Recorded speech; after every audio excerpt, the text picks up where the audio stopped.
ప్రస్తుత కాలమునకు ఉపమానముగా ఉన్నది.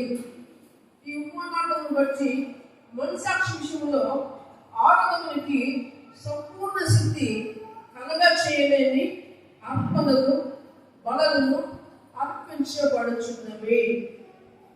ఏ కలగట మరి క్రీస్తునందు ప్రియమైనటువంటి దేవుని సంఘము ఓల్డ్ టెస్టమెంట్ ప్రకారము, పాత నిబంధన ప్రకారము మోషే మరి నాయకత్వంలో ఉంటున్నప్పుడు ప్రియ దేవుని సంఘమా ఇక మందసం, దేవుని యొక్క మందసం, అహారుని కర్ర మరి ఇవన్నీ కూడా గుడారంలో ఉండేటివి. ఆ రోజులలో మందిరము లేదు. మందిరము లేదంటే వారందరూ ఎందుకు లేదంటే వారందరూ కూడా ప్రయాణంలో ఉన్నారు.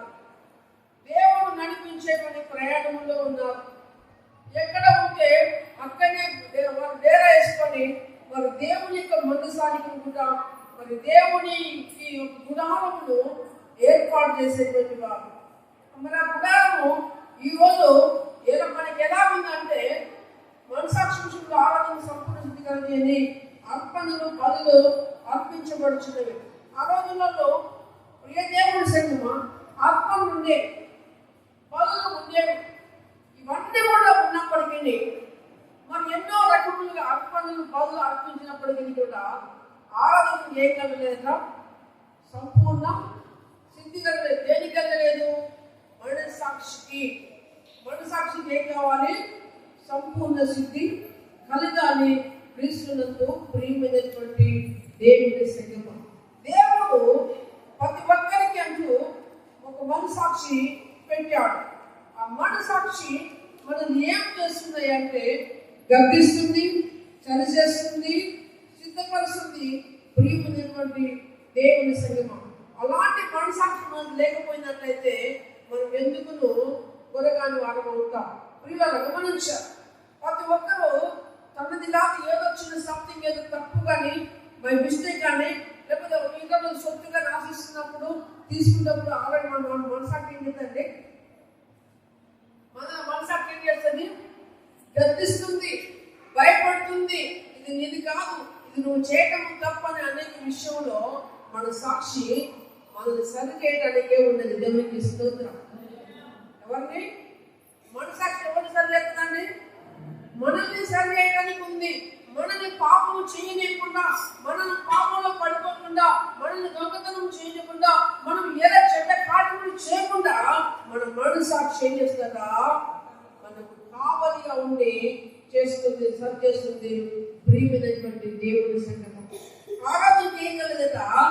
విమానాలను బట్టి మనసాక్షి విషయంలో ఆరాధన సంపూర్ణి కలిగించినటువంటి అర్పణలు బదులు అర్పింపబడుతున్నటువంటివి. ప్రియమైనటువంటి దేవుని సంఘము. మరి ప్రతి ఒక్కరి విషయంలో ఒక మనసాక్షి అవసరం. దేవునికి స్తోత్రం. ఎబ్రియుల పత్రిక 9వ అధ్యాయము 14వ వచనములో దేవుని మాట విధంగా శ్రమిస్తుంది.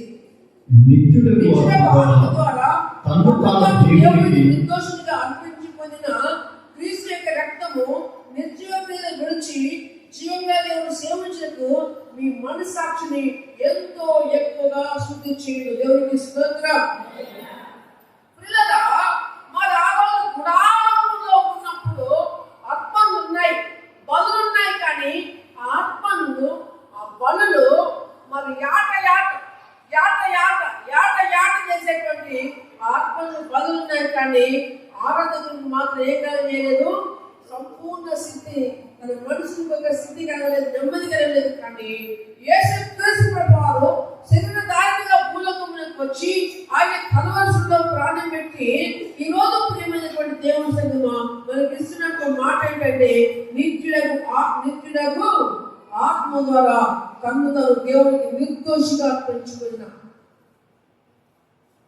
దేవుడికి మరి ప్రభుల వారు మరి శిలువలో ఎలాంటి ప్రాణం పెట్టాడంటే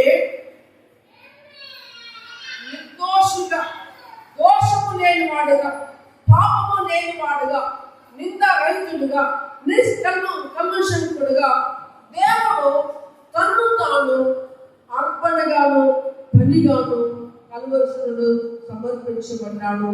ప్రియమైనటువంటి దేవుని సంఘము. ఎందుకైనా చూడండి పిల్లరా 14 చూడండి, నిత్యుల ఆత్మతో కరుణ దేవుని గురించి అర్పించుకున్న క్రీస్తు యొక్క రక్తము నిర్జీవ క్రియలను విడిసి.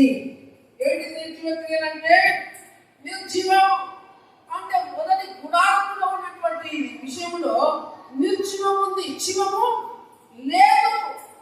వారు ఎన్నో రకములుగా దేవుని సేవించారు, కానీ ప్రభుల వారిని చూసేటువంటి అదృష్టము కొత్త నిబంధనలు దొరికింది. దేవునికి స్తోత్రం. ఆయన దేవుడు ఉన్నాడని ప్రయాణమే వచ్చారు. ఆయన ఆయా సందర్భంలో కొండల మీదకి వచ్చి మాట్లాడేవాడు. ఆయా సందర్భంలో ప్రవక్తల ద్వారా మాట్లాడుతూ మరి సరి చేస్తూ ఆ ప్రజలు నడిపిస్తున్నటువంటి వారు. కానీ కొత్త నిబంధనలకు వచ్చేసరికి పిల్లల మరి మనుషులతో కూడా లోకంలో సంచారం చేశాడు. దేవునికి స్తోత్రం. నిర్జీవము క్రియ, నిర్జీవం అంటే అది జీవము లేనటువంటిది, ప్రాణము లేనటువంటిది. ఎందుకంటే జీవము లేనటువంటిది నిర్జీవం అంటే అందులో ఏముండదు, ప్రాణం లేదు, జీవం లేదు. పిల్లరా నిర్జీవం విడిచి జీవం గల దేవుని సేవించండి. దేవునికి స్తోత్రం. మనం ఎవరు విడిచిపెట్టాం? నిర్జీవ క్రియలను వదిలిపెట్టాం. ఒకప్పుడు ప్రియ దేవుని సంగమా మన తాతలు ముత్తాతలు చూపెట్టిన వాటిని పట్టుకొని నిర్జీవమైనటువంటి వాటిలో సాగిన పడుతూ మొక్కుతూ దైవత్వంగా భావిస్తూ మరి నిర్జీవమైనటువంటి వాటిని కదలని వాటికి మెదలని వాటికి నువ్వే నా దేవుడవు అని వాటిని ఆరాధిస్తూ వస్తున్నటువంటి తరుణంలో ప్రేమైనటువంటి దేవుని సంగమం. దేవుడు తన ఆయాచితమైన ప్రేమ చేత చీకటిలో ఉన్న మనల్ని దేవుడు ఆచరికరం వెలుగుని పిలుచుకొని మరి ఈ రీతిగా జీవముగల దేవుడిని మనం సేవించడానికి, జీవముగల దేవుడిని మనం వెంబడించడానికి, మరి మన మనసాక్షిని ఎంతగానో శుద్ధి చేయడానికి ఈ వాక్యము ఎందుకు వచ్చారు. దేవుడికి స్తోత్రం. నిర్జీవములను విడిచి జీవం గల దేవుని సేవకులకు మీ మనసాక్షిని ఎంతో ఎక్కువగా శిక్షించెను. ఈ హేతు చేత మొదటి నిబంధన కాలంలో జరిగిన అపరాధములను బట్టి ప్రియులరా మన జీవం గల దేవుని మనసాక్షితో శుద్ధి చేస్తుందని దేవుని వాక్యం సెలవిస్తుంది.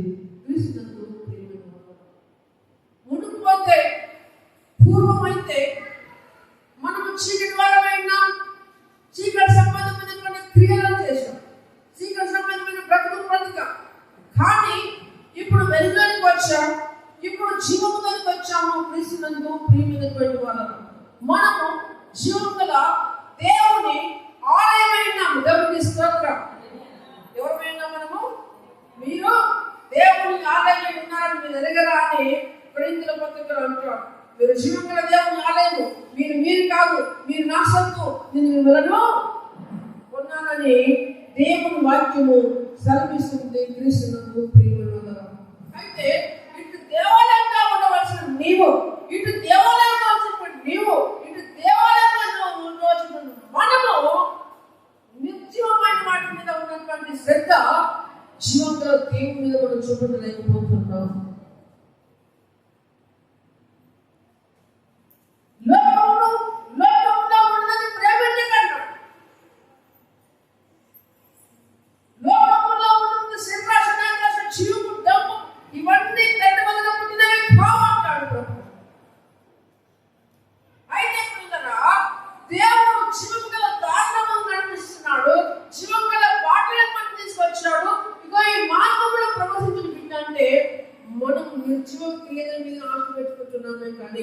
జీవం గల దేవుణ్ణి ప్రేమించలేకపోతున్నా.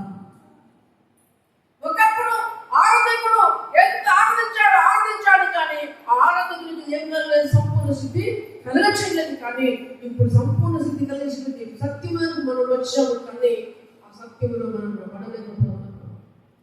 మన మనసాక్షిని ప్రియులుగా మనం శుద్ధి చేసుకోవాలి. దేవునికి స్తోత్రం. ఏ విషయంలో మన మనసాక్షి గర్తిస్తుందో ఆయా విషయంలో మనం ఏం చేసుకోవాలి? దేవుని ఎంత మనము సరి చేసుకోవాలి. దేవునికి సరి చేసుకోవాలి. ఏ విషయంలో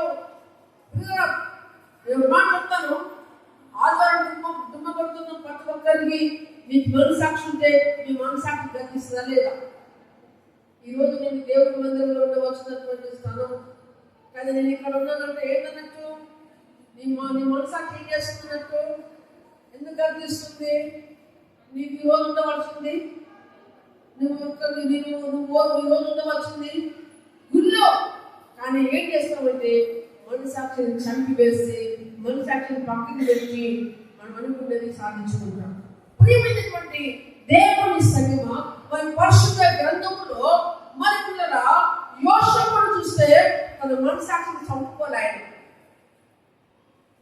యోషేపు ఉన్నాడు, ఆయన మనసాక్షిని చంపుకోలేదు.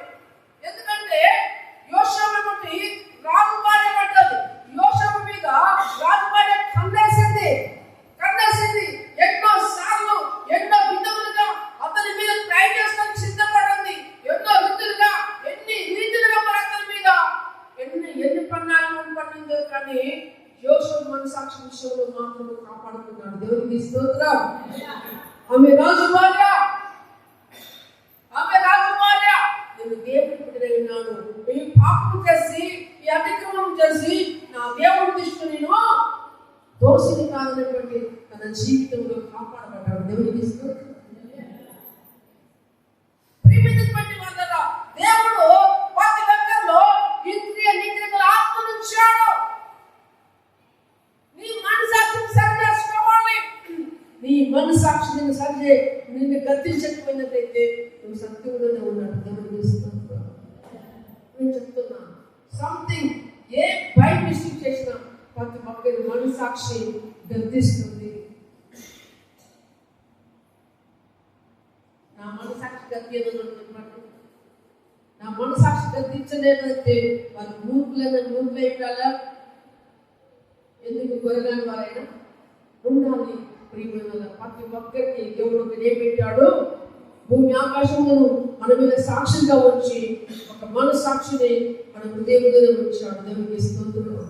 ప్రియులారా చూడండి, మరి జీవముల దేవుడిని ఆరాధించినట్టు మన మనసాక్షులతో కల్మషంలో శుద్ధి చేయడం. దేవునికి స్తోత్రం.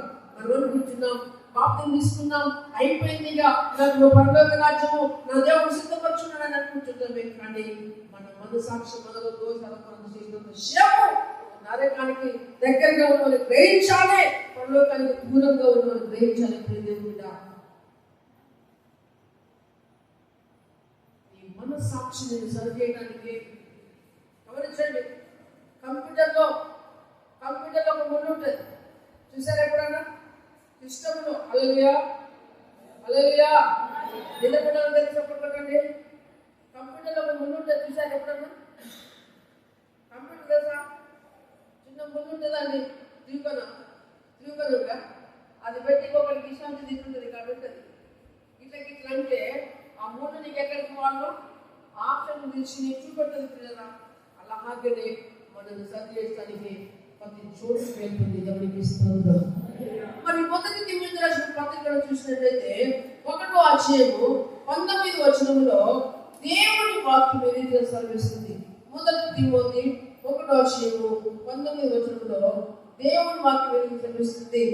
అట్టి మనస్సాక్షిని కొందరు త్రోసివేసి ఏం చేశారట?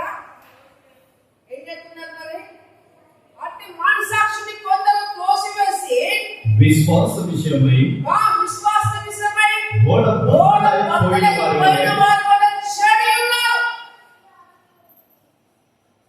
నీ మనస్సాక్షి ప్రతిసారి నిన్ను హెచ్చరిస్తుంది.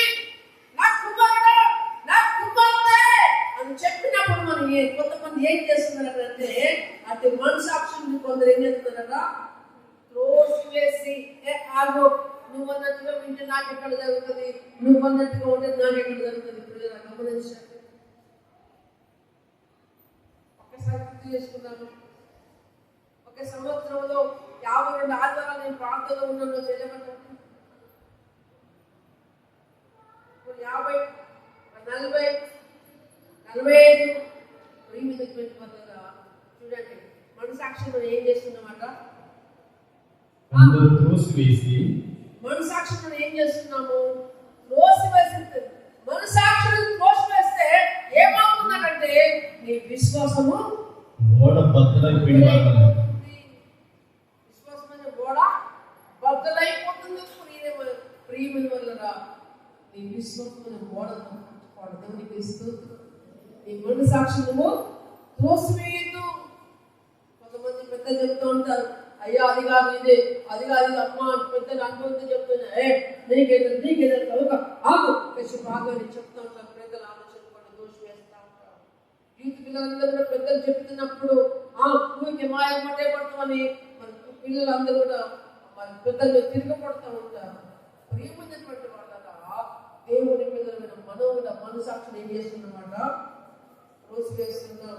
ఒకప్పుడు ప్రభుని వెంబడించినటువంటి వారు ఆరాధకుడికి మరి చేశారు, కానీ మరి ఆత్మకు సంపూర్ణ శుద్ధి కనుక చేయలేదు.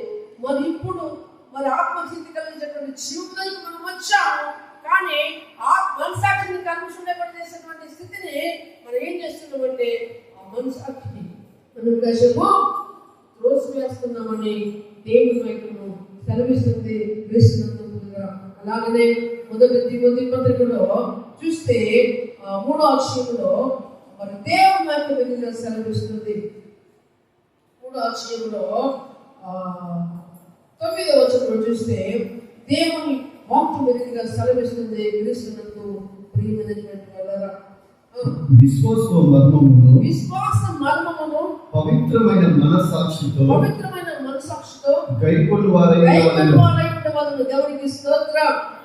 ఏం చేయాలంటే మనము విశ్వాస మర్మమును పవిత్రమైన మనసాక్షితో గైకొను వారమే ఉండాలి. దేవునికి స్తోత్రం. అయితే కొంతమంది ఏం చేస్తుంటారు, ముందు వచ్చినప్పుడు రోజు వేస్తున్నారు విశ్వాసము మనసాక్షులు ఏం చేస్తున్నారు, కొంతమంది త్రోసివేసి ఓడ బద్దలైపోయినటువంటి స్థితిలో విశ్వాసము వారు ఏం చేస్తున్నారు, ఖరాబ్ చేసుకుంటున్నారు. దేవుని సన్నిధిలో ఒక విశ్వాసమే బేస్మెంట్. దేవునికి స్తోత్రం. విశ్వాసము లేకుండా దేవునికి ఇష్టమై ఉండడం అసాధ్యం. నీ విశ్వాసాన్ని, నీ మనసాక్షిని నువ్వు సరిగా చెడు చేసుకోకపోతే నీ కట్టబడినటువంటి గోడ, నువ్వు నీకున్నటువంటి గోడ పట్టలేకున్నటువంటి స్థితిలోకి వస్తుంది. ఎవడంటున్నాడు, అమ్మా అయ్యా విశ్వాస మార్గమును పవిత్రమైన మనసాక్షితో దేవునికి స్తోత్రం. దేంతో కట్టుకోవాలా? పవిత్రమైన మనసాక్షి. దేవునికి స్తోత్రం. పవిత్రమైన మనసాక్షి ఎక్కడ దొరుకుతుందండి? పవిత్రమైన మనసాక్షి ఎక్కడ ఉంటుందంటే యేసు రక్తములో కలుగుతుంది. మన జీవితము పవిత్రమైనదిగా ఉండాలి. దేవునికి స్తోత్రం. పవిత్రమైన మనసాక్షితో గైకోని వారై ఉండాలి. ఇప్పుడు ఈ మాట వినపడ్డది. మరి ఎన్నో సార్లు మనం ఆత్మ మనని శోధిస్తూ ఉంటుంది, పరిశోధిస్తుంది, మన మనసాక్షి మనల్ని గర్దిస్తుంది. నువ్వు ఇక్కడ ఉండకూడదు కదా, నువ్వు ఇది చేయకూడదు కదా, ఎన్నో రక్షకులుగా ఇలా చిన్న పెసగైతో సహా ఏంటంట, చిన్న పెసగైతో సహా పక్కన పోతావు, రోడ్డు మీద పోతాను, గేట్ మీద పోతున్నావు, పెసరకాయలు మంచిగా అయ్యింది, మనకు అనిపిస్తుంది తినాలనిపిస్తుంది. కానీ మన మనసాక్షి ఏమంటుంది? మనసాక్షి పవిత్రమైన ఒంటిగా కనిపిస్తుంది. పవిత్రంగా చెప్పినప్పుడు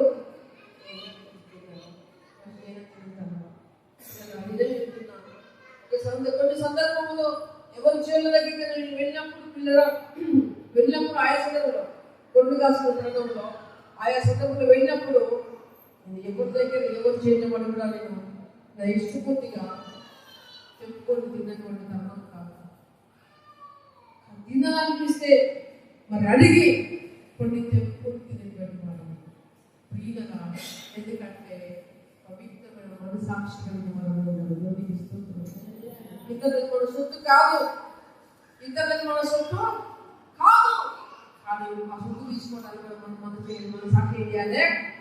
కత్తించాలి. మనసాక్షి కత్తించట్లేదంటే, మన సాక్షిని కత్తించట్లేదంటే నువ్వు ఆ విశ్వాసంలో బద్దలై పోయినటువంటి మన సాక్షిని నువ్వు తోసివేస్తావు.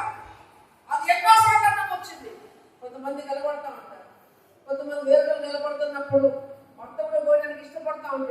చెప్తుందండి? ఒకయ్య వాళ్ళు నాలుగుతో కొట్టుకుంటున్నాను, అక్కడితో కొట్టుకుంటున్నాను, ఒకయ్య ఆపుతా ఉంటుంది. కానీ భర్త ఏం చేస్తాడు? భార్యను అరే పోకపోతే వాళ్ళు సత్తకుందని భార్యను తోసివేసి పోయి కూడా రాపుతా ఉంటుంది. కొంతమంది సమాజంలో కూడా కొంత రాపుతున్నప్పుడు కూడా కొన్ని ముళ్ళు వేసుకుంటారు. వద్దులేవయ్యా, నేను తిట్టుకోనిలే, మరి ఇప్పుడు తిట్టునిలే, వాళ్ళకే తాగితే మనం ఏం చేయలే కదా అన్నప్పుడు కూడా ఎన్నోసార్లు ఆప్తాన్ని కూడా తోసుకొని పోయినటువంటి స్థితిలో అవపడతా ఉంది. ప్రియమైనటువంటి దేవుడి సంగమా, నేను లోకపరమైన విషయంలో చెప్పట్లేదు. దేవుడు మన నుంచి కోరుకునేది చెప్తున్నాడు. దేవునికి స్తోత్రం. దేవుడు మన నుంచి కోరుకునేది ఏం చెప్తున్నాడంటే, పిల్లల మీరు విశ్వాసం అనేది ఏం చేయగలరా కలిగిపోవద్దని దేవుడు మనకు చదివిస్తుంది. అంతేకాదు యోహాను రాసిన పత్రిక 10వ అధ్యాయము 22వ వచనంలో దేవుని వాక్యం మీదుగా సెలవిస్తుంది. యోహాను రాసిన పత్రిక 10వ అధ్యాయము 22వ వచనంలో దేవుని వాక్యం మీదుగా సెలవిస్తుంది. మనసాక్షి కల్మషము తోచకున్నట్లు రోషింపబడిన గలవారును నిర్మలమైన హృదయముతో స్నానం చేసిన శరీరమును గలవారును విశ్వాస విషయంలో సంపూర్ణ నిశ్చయత కలిగి యథార్థమైన హృదయముతో మన దేవుని సన్నిధానముకు చేరుదాము. గమనించాలి దేవుని సంగమం, గమనించాలి. మనసాక్షిని కల్మషం తోచుకున్నట్లు రోషింపబడిన హృదయములను కలగమనుకున్నాయి నిర్మలమైన హృదయముతో స్నానం చేసి దేవునికి స్తోత్రం. పవిత్రమైన వాక్యముతో మనము స్నానం చేసుకోవాలి. వాక్యం చేత మనము కడగబడిన వారంగా ఉండాలి. దేవునికి స్తోత్రం.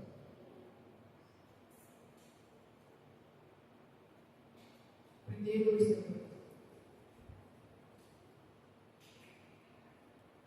మనం ఎన్నిసార్లు స్నానం చేయొచ్చు, ఎన్ని రకాల సబ్బులు పెట్టుకోవచ్చు, కానీ మనం పైన వెతుకు మాత్రమే పోతాం. మన నోట్లో ఉన్నటువంటి దేవుడు రావాలంటే ఏం చేయాలి? దేవుడు రావాలంటే ఏం చేయాలి? అయితేనే బయటపడుతుంది. ప్రియమైనటువంటి దేవుడి సంగమా, మాట సత్యం. పండుగకు ఎంతమంది కావాలి చెప్పండి? పండుగకు ఎంతమంది కావాలి? వద్దా? మరి ఇంకెందుకు కూర్చుంటారు ఇలా? పనులకు వద్దాను అనుకుంటున్నారు, ఎందుకు కూర్చుంటారు ఇలా? ఎంతమంది కావాలి పండుగకు? లేపట్టండి, సరిగ్గా లేపట్టండి, సిగ్నల్ ఇవ్వండి. అయ్యో అమ్మా, నీకు పండుగ వద్దారా? మరి రేపు సీరియల్ కొట్టాలి, లేపట్టాలి. పండుగ కాబట్టి సీరియల్ కొట్టాలి. కృష్ణుడు మాట్లాడుతున్నా ఆజ్ఞాపించడమే ఈ సేవకుడు, నిన్ను కాయవాడు, నిన్ను నడిపించేవాడు, నీ నాయకుడు. చెప్పినప్పుడు మీరు చేయలేకపోతే పాపం చేస్తానంట, వినయంతో లోబడుతున్నట్ట, తిరుగుబడుతున్నట్ట. చెప్పండి. కామండి దగ్గర భక్తులు పట్టుకొని ఎట్లా పడుతుందో కొట్టు, ఎట్లా పడుతుందో కొట్టండి ఊరుకుంటున్నా అంటే ఇంటిరా భక్తులు ఇంటిరా ఎట్లా పడుతుందో కొట్టండి, కొట్టుకుంటురా కొట్టండి భక్తులు ఎట్లా పడుతుంది, ఎట్లా పడుతుంది. అలాగనే సేవకున్న మాకు పోయేటోడు పండుగ పోతాడు, పోను నరకమే పోతాడు. కానీ మీకు ఇష్టం కలగడానికి, మీకు వినబుద్ధి కలగడానికి, నీలో చల్లబడే జీవితము ఉద్యమం చేయడానికే నేను అలా అడిగాను.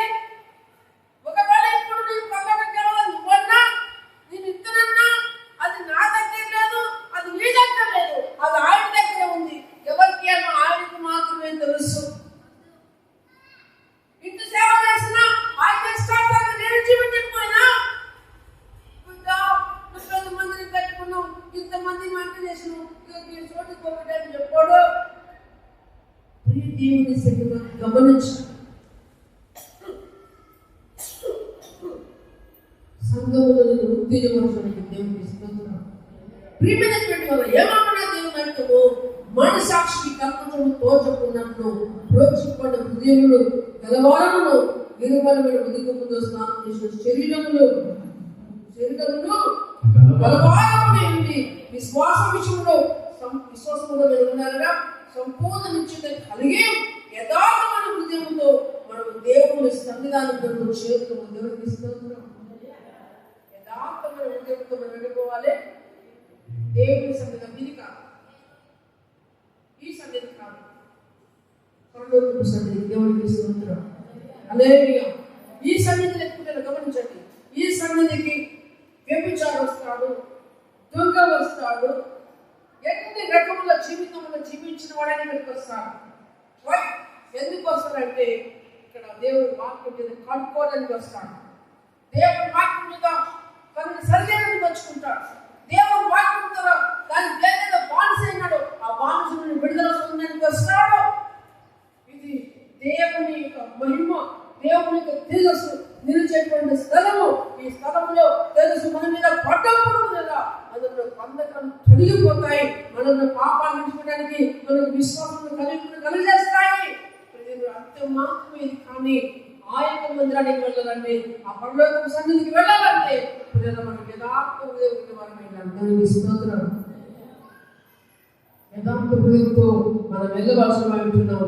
దేవుని సంఘం అపోస్తలుల కార్యాలు 24వ అధ్యాయం, అపోస్తలుల కార్యాలు 24వ అధ్యాయంలో చూస్తే దేవుని వాక్యం సెలవిస్తుంది. 24వ అధ్యాయం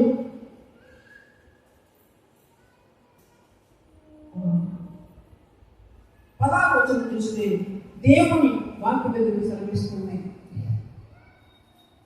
ఈ విధమున నేను దేవుని ఎడలను మనుషుల ఎడలను ఎల్లప్పుడూ నా మనస్సాక్షి నిర్దోషమైనదిగా ఉన్నట్లు అభ్యాసం చేసుకుంటున్నాను.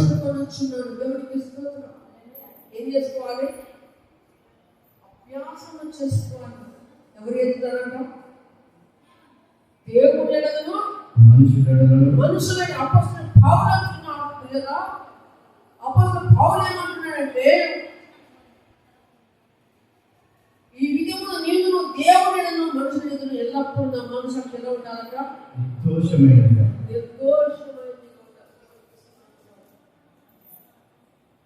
ఒక దేవుని ఎదురు ఒకవేళ మనుషుల ఎదురు ఒకవేళ మన ఉండకూడదు. మనుషుల ఎదుట మన మనసాక్షి నిర్దోషంగా ఉంటే దేవుని ఎదుట కూడా నిర్దోషంగా ఉండడానికి ఇష్టం కలిగించాం. ఈ దేవుడు పౌలు అంటున్నాడు, మన మనసాక్షి మనం కాపాడుకోవాల్సినటువంటి అవసరం లేదా. బబులోను దేశంలో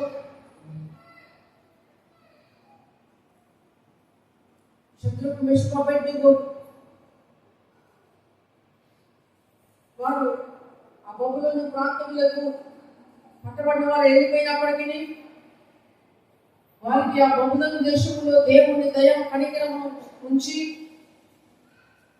ఆ బబులోను దేశంలో కలకు దానియేలు మరి కాలభావం తెలియవచ్చినప్పుడు తనతో ఉన్నటువంటి ముగ్గురు స్నేహితులు శత్రువు మెషకు అబద్ధం ఆ రాజ్యంలో పనిలో చేయటానికి వారికి కూడా అధికారం ఇచ్చారు. కానీ వారు ఆ రాజు కింద నమ్మకముగా శక్తి లోపం లేకుండా ఆ రాజు నష్టం కలగకుండా అన్ని విధములుగా మంచి పనులు చేస్తుండగా ఆ ప్రాంత వాసులందరూ పట్టుకలిగి ఇదేంటిది, వీళ్ళు ఎక్కడి నుంచో వచ్చి మరి మనమేమి సంపాదించుకోకుండా, ఏదో అడ్డదేవలు పోకుండా, ఏదో లంచం పుచ్చుకోకుండా వీళ్ళేదో నమ్మకత్వంగా ఉంటున్నారు, వీళ్ళు రాజుకు లాభసాటిగా ఉంటున్నారనే ఉద్దేశంతో ఆ బబులోను దేశంలో ఉన్నటువంటి పెద్దలందరూ కలిసి ఈ శత్రువు మెషకు అబద్ధుల మీద ఒక చట్టం పుట్టించారు. అయ్యా ఒక విగ్రహం ఏర్పాటు చేద్దాం. మరి ఈ యొక్క బబులోను ప్రాంతంలో ప్రతి ఒక్కరు ఆ భూరతో వినబడగానే అందరూ సాగిలపడాలి అని చెప్పిన తరుణంలో ఒక శాస్త్రం పుట్టించారు. శాస్త్రం పుట్టించుకున్నాం. మరి ఒకసారి ఆ సమయంలో శబ్దం వినపడ్డప్పుడు శబ్దకు మేషకు అభ్యర్థులు మాత్రం ఏం చేయలేదు, వంగలేదు, నమస్కారం చేయలేదు, వరకలేదు. కుటుంబాలు ఎట్లా ఉంటారంటే వీళ్ళు చేస్తున్నారా లేదా చూసిన ఒకరు ఉంటాడు.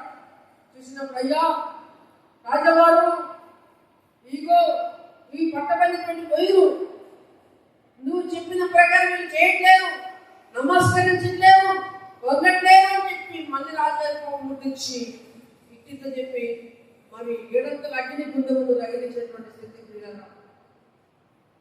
ఆ సందర్భంలో రాజు మొదలుగానే చెప్తున్నాడు, చంద్రబాబు నా చేతి నుంచి మిమ్మల్ని విడిపించేవాడు ఎవడు?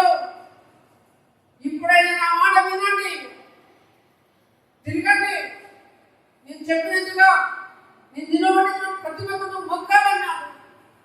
చంద్రబాబు వారి మనసాక్షిని అపవిత్రం చేసుకోకూడదని, వారి మనసాక్షిని కాపాడుకోలేదు. వారి దేవుని ఎదుట వాళ్ళని సరైన రీతిలో మరి కనబరుచుకుంటూ డైరెక్ట్ చెప్పారు, రాజా రాజా నువ్వు నిలబడినటువంటి ఈ యొక్క బొమ్మకు మేము నమస్కారము చేయలేదు. గమనించండి, చుట్టూ శత్రువులే, శత్రువు దేశంలో ఉన్నారు. ఎవరు ఎక్కడున్నారండి? మన ఊళ్ళు లేదు, మన తమ్ముళ్ళు లేదు, మన గ్రామం లేదు, శత్రువు దేశంలో ఉన్నారు. వాళ్ళు ఉన్నదే నలుగురికి ఒక స్థానం, ముగ్గురికి ఒక స్థానం దొరికింది. డైరెక్ట్ చెప్తున్నారు ఎవరితోటి? రాజుతోటే. రాజు దాచుకుంటే దెబ్బలకు పొందలేదు, రాజు ఏదైనా చేయగలుగుతాడు. లేదా గమనించాలి, అయ్యో రాజవారు నువ్వు నిలబడిన బొమ్మకు మాత్రం మేము మొక్కము, మా మనసాక్షి మేము పాడు చేసుకోము, మా దేవుని మేము అవమానం పాలు కాము, మా దేవుని మాట మేము కాదనలేము. రాజా వేడిమి గల ఈ అగ్ని గుండముల నుండి మమ్మల్ని తప్పించడం మా దేవుని సమర్థుడు అని చెప్తున్నారు. ఒకవేళ రాజా, ఒకవేళ మా దేవుడు మమ్మల్ని రక్షించకపోయినప్పటికీ నీ దేవతకు మాత్రమే మేము మొక్కము అని శాస్త్రకు మేషకు అభ్యర్థులు వారి మనసాక్షి విషయంలో దేవుడికి సాక్షి ఇచ్చారు. చెప్పండి, దేవుని నామాన్ని మేల్కొల్పుతాం. ప్రియ దేవుని బిడ్డ, ఈ రోజు మనసాక్షి ఎన్నిసార్లు గద్దించినా విశ్రాంతి దినం దొంగలిస్తున్నావు, గుడ్డ తింటున్నావు, గడగలాడుతున్నావు, గంజి తింటున్నావు. గంజి గడ్డ పెంచితే కానీ నేను చెప్పేది ఇవి కాదు, గంజి గడ్డ కాదు. ఇష్టానుసరమైన జీవితం మరి మందులాగుతాడు, మందే తాగుతున్నాడు, గుండె తగ్గుతున్నాడు, గుండె తింటాడు, పాలు తింటాడు, ఆపరేషన్ అంబరేస్తున్నాడు.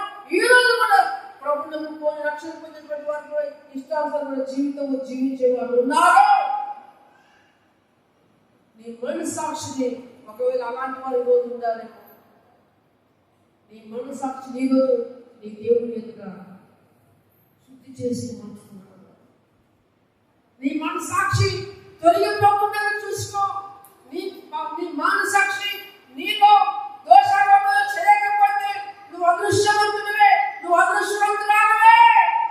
ఏ విషయంలో నీ మనసాక్షిని దోషారోపణ చేస్తుందో ఆ విషయంలో నీ దేవుని ఎదుట నేను నువ్వే సందేశించుకోమని దేవుడు సంధిస్తుంది.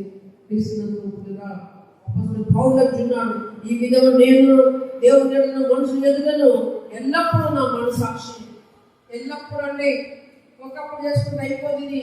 రోజు చేసుకోవాలి మనసాక్షి, రోజు సరిగా ఉంచుకోవాలి, రోజుకి ఒక అన్యాయం చేయకుండా చూసుకోవాలి, ఒక ఇబ్బంది చేయకుండా చూసుకోవాలి, ఒక కీడు చేయకుండా చూసుకోవాలి.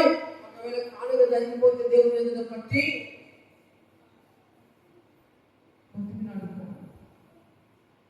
పోరాడుకోవాలి. క్రీస్తునందు ప్రియుల చివరిగా చూసినట్లయితే మొదటి పేతురు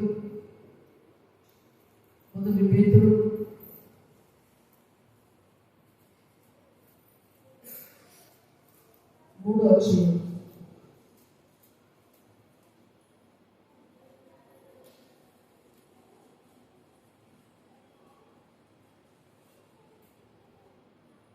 15-16. నిర్మలమైన మనసాక్షి కలిగిన వారై మీ మీలో మీలో ఉన్న ఉన్న నిరీక్షణ నిరీక్షణ గురించి గురించి మిమ్మల్ని ఏతువాడు ప్రతి వానికిని సాత్వికముతోను సాత్వికముతోను, భయముతోను భయముతోను సమాధానం చెప్పుటకు చెప్పుటకు ఎల్లప్పుడూ ఎల్లప్పుడూ సిద్ధముగా ఉండి సిద్ధముగా ఉండుడి. మీ హృదయముల యందు మీ హృదయముల యందు క్రీస్తును ప్రభువుగా ప్రతిష్ఠించుడి. అప్పుడు అప్పుడు మీరు దేని విషయమై ఆ, దుర్మార్గులను దూషింపబడుతుందో దూషింపబడుదురో, దాని విషయమై దాని విషయమై క్రీస్తునందున్న క్రీస్తునందున్న మీ సత్ప్రవర్తన మీ సత్ప్రవర్తన మీద నింద వేయవారు, అపనింద వేయువారు నింద వేయవారు సిగ్గుపడుదురు. సిగ్గుపడుదురు.